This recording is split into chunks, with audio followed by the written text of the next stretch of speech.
Mihal, la tine se uită. N-ați luat. Dar tot mănânc acolo ceva. Zi bună, Balu.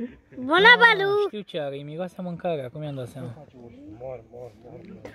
Nu mai faci așa ceva. Ascult. Nu. Pane bunule! Nu mai zice așa, mami. Hihi! Îmi place de tine? Poți să sagi? Sigur, își dansează acum și în apă. Cât pește are. Spune, dansează. La tine se uită, Miha. Na! La tine se uită să te mănânce. Uite să scrie pe năpare, fii atent cum face. Te spală, uite.